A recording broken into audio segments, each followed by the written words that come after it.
E nós que estamos aqui, nós vamos partilhar da palavra de Deus. Quantos amam a palavra de Deus? Aleluia. Eu quero te encorajar você a abrir a sua Bíblia. Ali em 1 Timóteo, no capítulo 2. 1 Timóteo, capítulo 2. Nós vamos ler a partir do verso 1. 1 Timóteo, capítulo 2, a partir do verso 1. Vai ser transmitido aqui. Nossa TV está meio doida hoje, ela está com chiliques assim, mas fica tranquilo. Acompanhe na sua Bíblia aí, aleluia. 1 Timóteo, capítulo 2. O apóstolo Paulo, escrevendo ali ao seu filho na fé, discípulo Timóteo, ele escreveu assim: antes de tudo, 1 Timóteo 2:1, antes de tudo, peço que se façam súplicas, orações, intercessões e ações de graças por todos os homens, pelos reis e por todos os que exercem autoridade, para que tenham uma vida tranquila e pacífica, com toda a piedade e dignidade.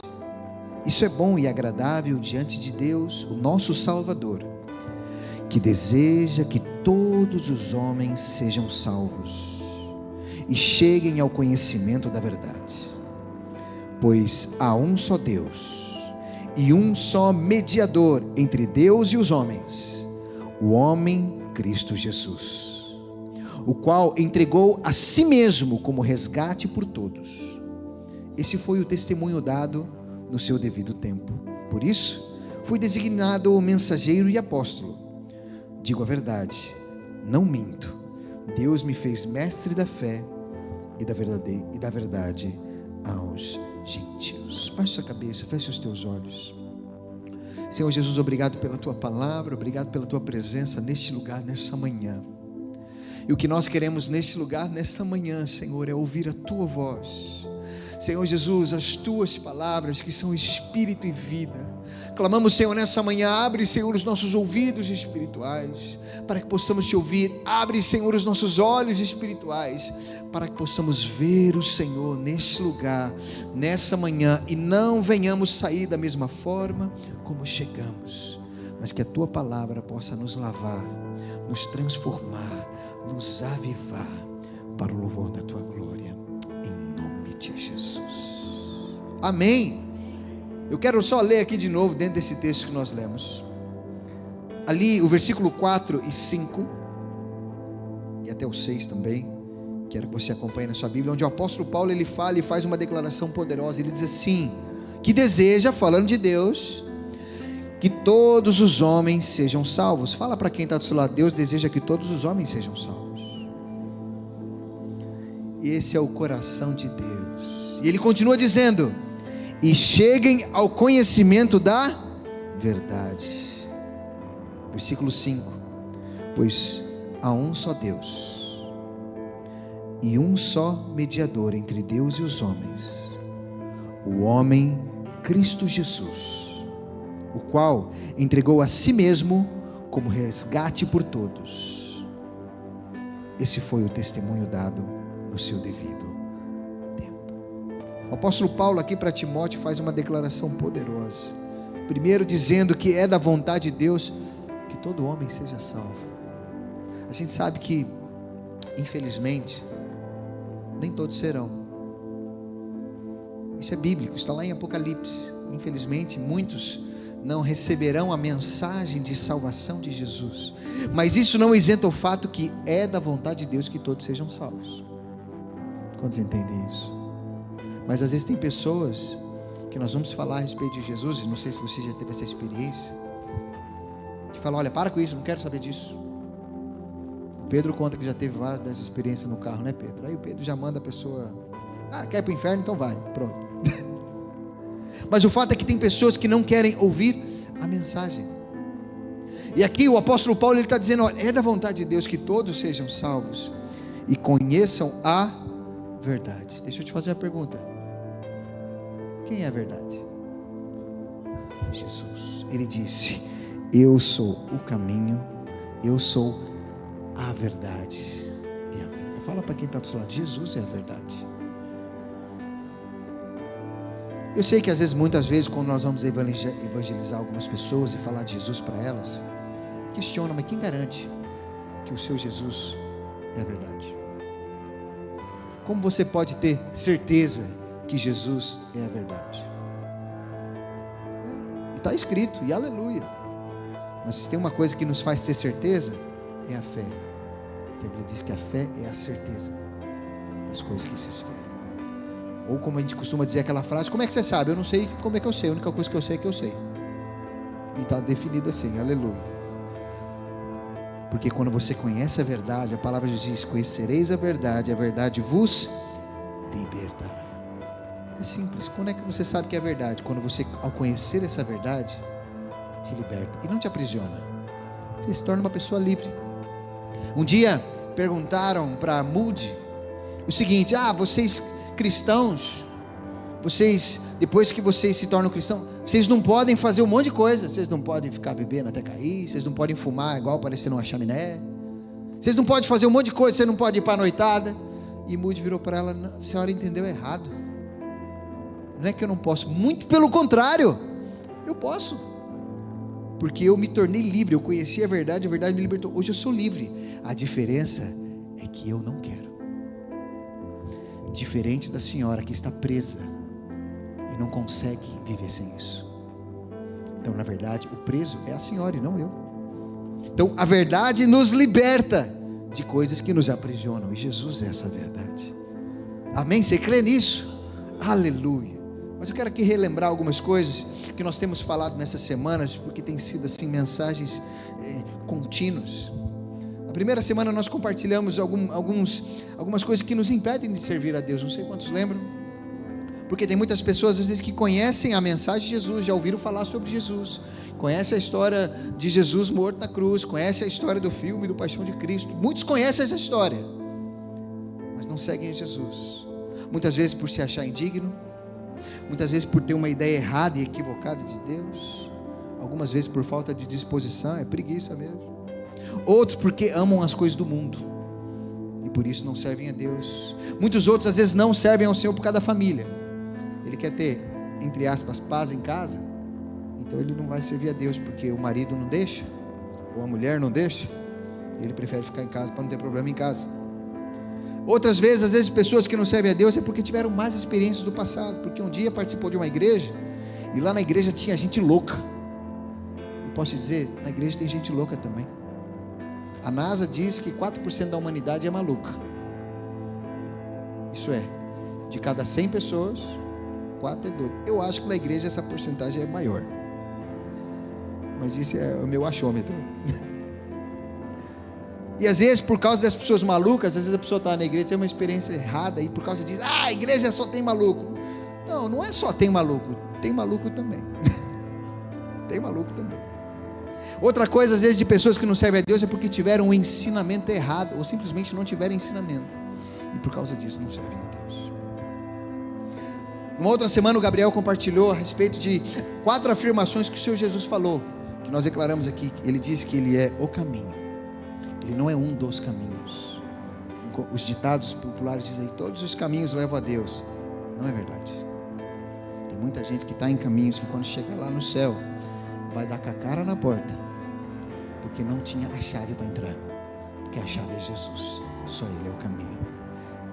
E também Jesus fez a declaração de que Ele é a verdade e não existe outra. Ele diz também que Ele é a vida. Só tem vida em Jesus. Vida, Zoe, vida de Deus. E Ele disse: ninguém vai ao Pai se não for por Ele. Tem muitas pessoas tentando se achegar a Deus por outros meios. Muitos tentam se achegar a Deus orando, pedindo para Fátima. Eu tinha um amigo meu, vizinho, o nome dele era Alan. Eu tentava muito falar de Jesus para ele.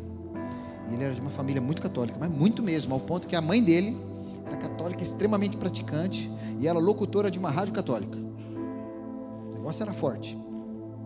E um dia eu convivia, fui na casa dele, acabou que a gente ali numa conversa começamos a falar de religião, eu, ele e a mãe dele. Eu estava ali, imagina um adolescente.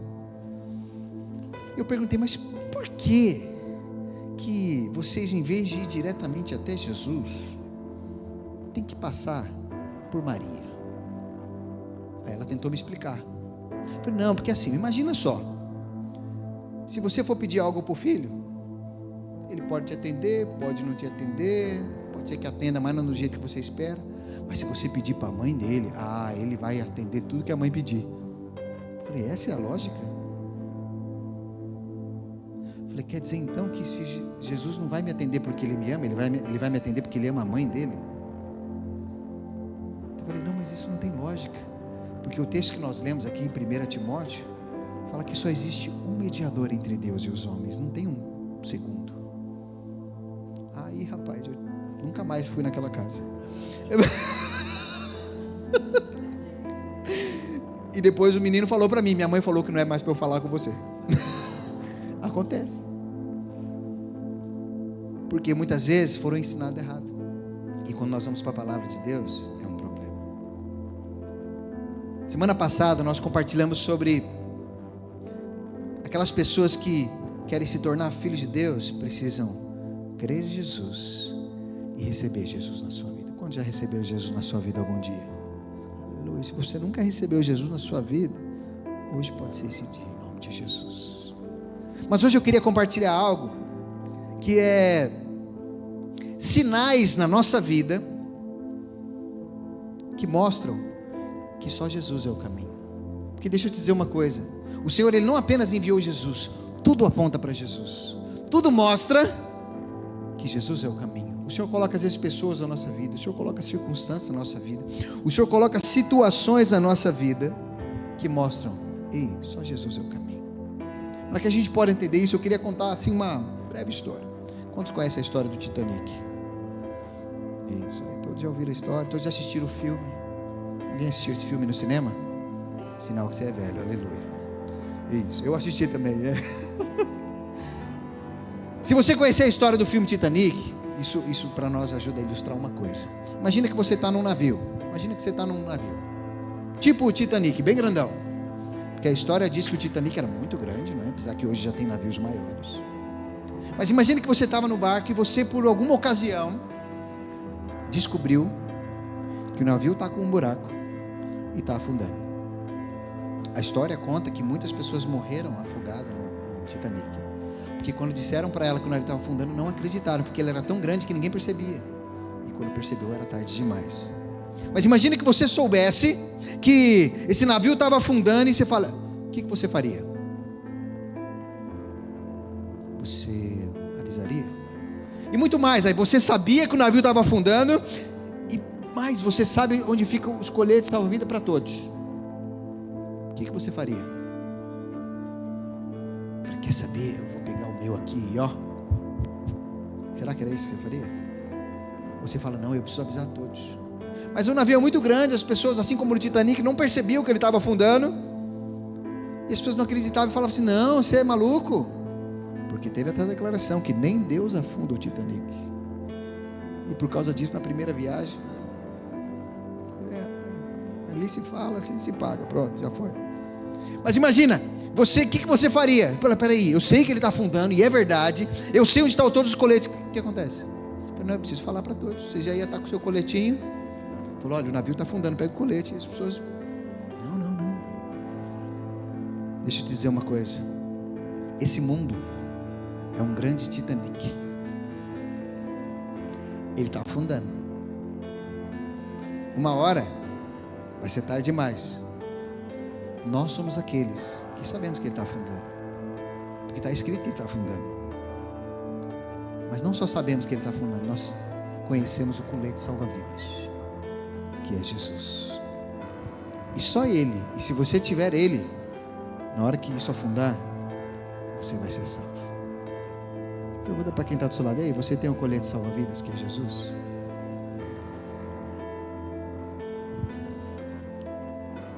Eu quero aqui falar sobre alguns sinais que apontam que Jesus é esse Salvador. Não existe outro. Não existe outra maneira de sermos salvos a não ser por meio de Jesus. Como nós lemos ali em 1 Timóteo 2, onde o apóstolo Paulo ele diz para Timóteo, pois há só um mediador entre Deus e os homens. Olha, sinto te informar, nenhuma outra pessoa, não é nenhum outro santo, não é a Fátima, não é a Aparecida, não é Maomé, não é Buda, somente Jesus. Eu quero aqui trazer algumas coisas aqui, porque você sabe que quando Jesus ele ensinava a palavra, ele usava muitas coisas práticas. Jesus era muito didático. Isso era uma das coisas que fazia confusão nos fariseus, porque Jesus era muito didático. Ele pegava coisas do dia a dia, coisas da natureza, para ensinar os princípios da palavra de Deus. E por que isso? Porque tudo fala acerca de Deus. Teve um momento que Jesus chegava para os discípulos e falava assim: olha as aves dos céus. E as pessoas olhavam. Então, se o Pai cuida dela, você acha que não vai cuidar de você? Jesus falava assim: olha os lírios dos campos. Vê como o Pai veste bem ela. Se o Pai veste uma planta, você acha que Ele não vai vestir você? E Jesus ensinando através disso. Jesus usou também o trigo, ele dizendo que ele era como o trigo que caindo na terra, que morresse, ele ia dar muito fruto. Jesus usando as coisas da natureza. Jesus também deu o exemplo da videira. Ele disse: eu sou a videira, vocês são os ramos. Jesus estava ensinando através das coisas da natureza a respeito dele. Ei, se você estiver conectado em mim, você vai ter vida. Jesus, ele controlou a natureza. Nós conhecemos a história de quando Jesus estava com seus discípulos. Isso aconteceu 2 vezes, com barco numa tempestade. Uma das vezes Jesus estava dormindo.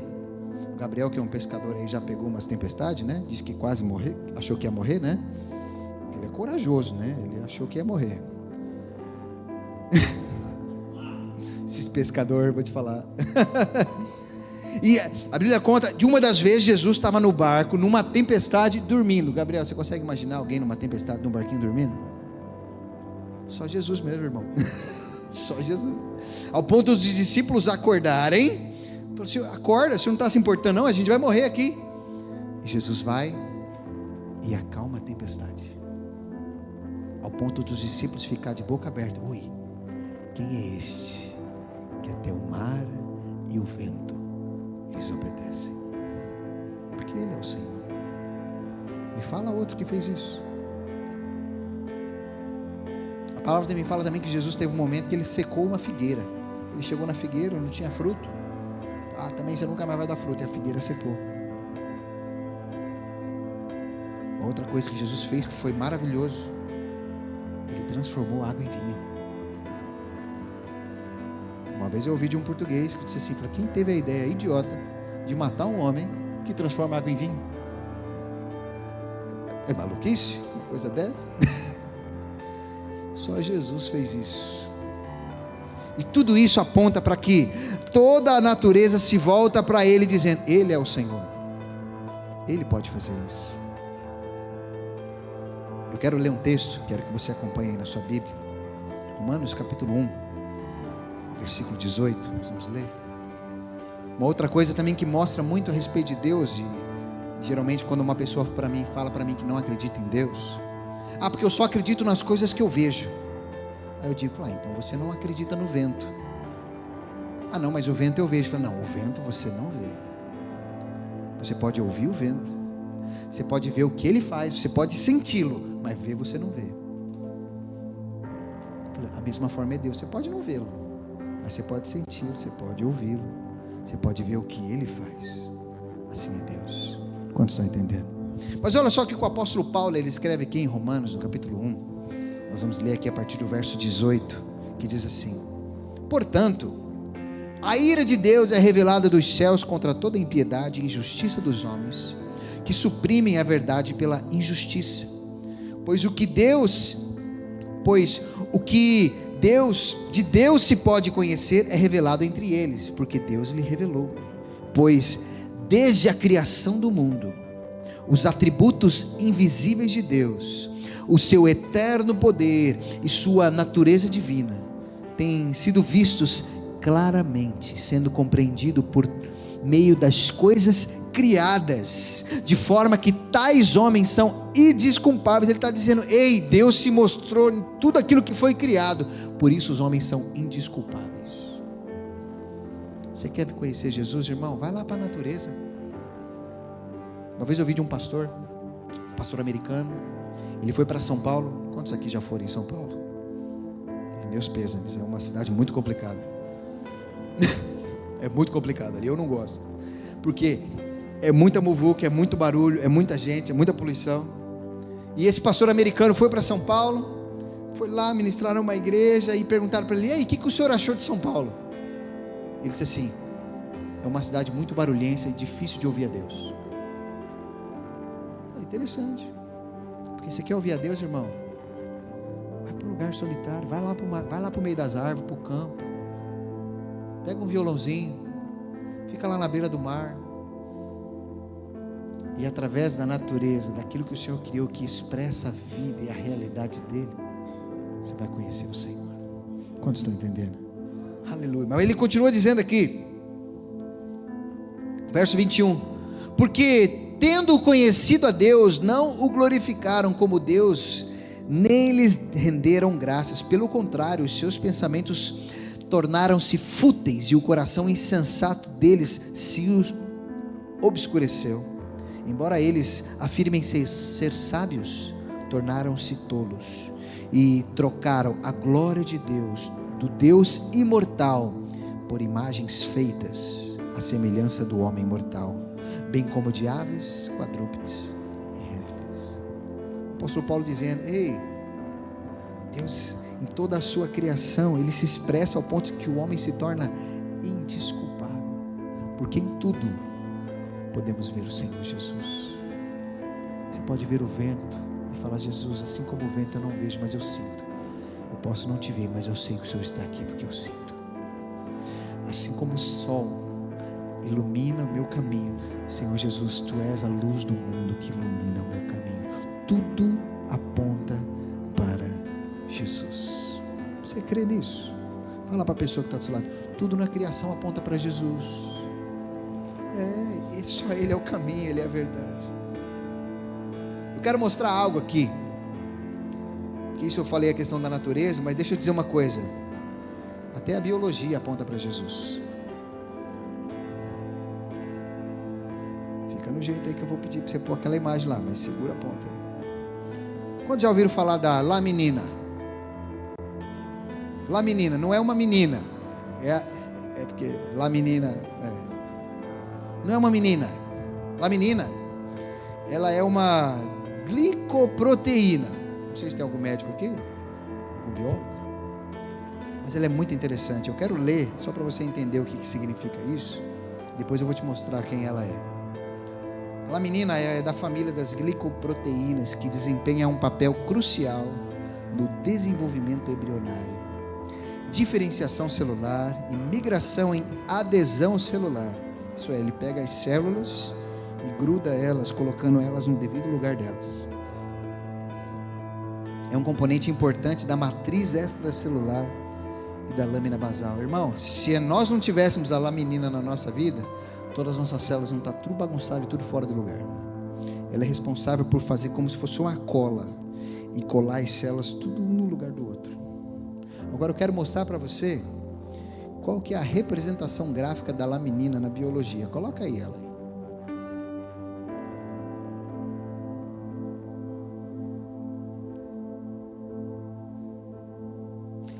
Agora coloca uma foto real da laminina, que é a outra. Não é essa não, filho. É essa. Isso é uma foto, né, de microscópio.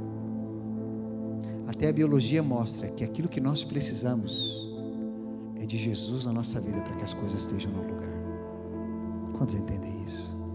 Isso mostra que o apóstolo Paulo, ele escreveu aqui em 1 Coríntios, no capítulo 12, o versículo 27, se você quiser ler na sua Bíblia, 1 Coríntios, capítulo 12, o versículo 27, ele diz assim: ora, vocês são o corpo de Cristo, e o corpo tem célula, sim ou não?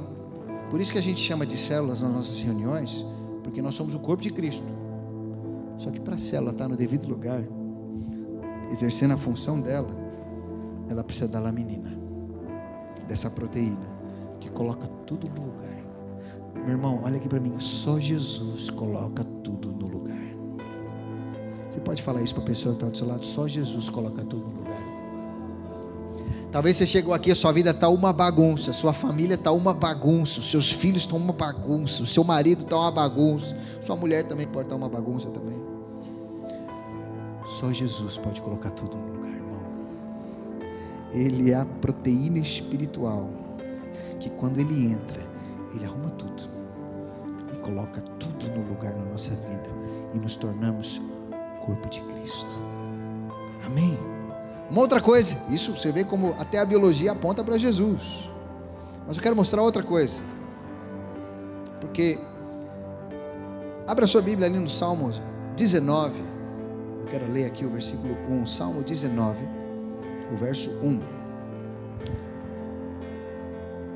O salmista, ele escreve algo poderoso, ele diz assim: os céus declaram a glória de Deus, o firmamento proclama a obra das suas mãos. Está dizendo que quando nós olhamos para os céus, nós podemos ver a obra de Deus, nós podemos ver as obras da mão do Senhor. E não sei se você gosta de espaço, não sei se tem alguém que gosta de espaço, de planeta, constelação. Meu filho gosta dessas coisas, né? Nebulosas, constelações, eu gosto muito, e vejo às vezes algumas coisas. E existe uma nebulosa chamada Helix. Coloca a imagem dela aí. É isso aqui. Essa nebulosa, ela foi apelidada de o olho de Deus. Por que será, né? Só que isso nós vemos aqui no Salmo 19, o verso 1, o salmista dizendo: os céus proclamam a glória de Deus, e o firmamento proclama a obra das suas mãos. Quanto mais nós conhecemos as coisas do céu, mais nós vemos a grandeza de Deus na obra dele. Certa vez um homem muito sábio disse: um pouco de conhecimento te afasta de Deus, mas muito conhecimento te aproxima de Deus. Por isso aquelas pessoas que se dizem conhecedores, às vezes se dizem ateus, longe de Deus, eu vou te falar, elas têm pouco conhecimento, porque quanto mais elas se aprofundam em buscar conhecer a verdade, a profundidade, mais inquestionavelmente elas vão se aproximar de Deus.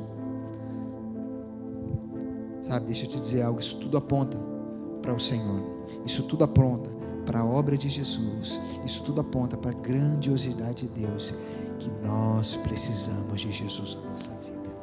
Você crê nisso? Eu queria que você ficasse de pé no seu lugar nessa hora.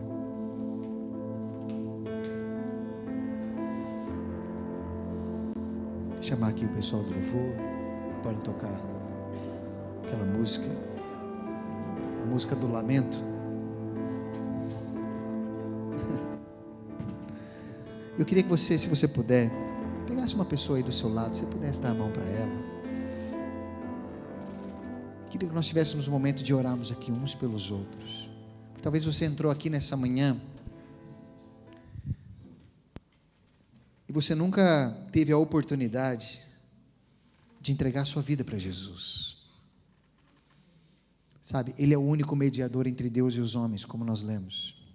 Não existe outro nome pelo qual podemos ser salvos, somente Jesus. Eu queria que enquanto o pessoal estivesse a tocar essa canção, você pudesse orar pela pessoa que está do seu lado, para que nessa manhã Jesus possa se revelar a ela, abrir os olhos espirituais dela, e ela possa entregar a vida dela para Jesus hoje, nesse lugar. Amém? Por isso aí, de mão dadas com ela, levante a sua voz em oração nessa hora pela vida dela. Oh Senhor Jesus, é a nossa oração, Senhor, nessa manhã.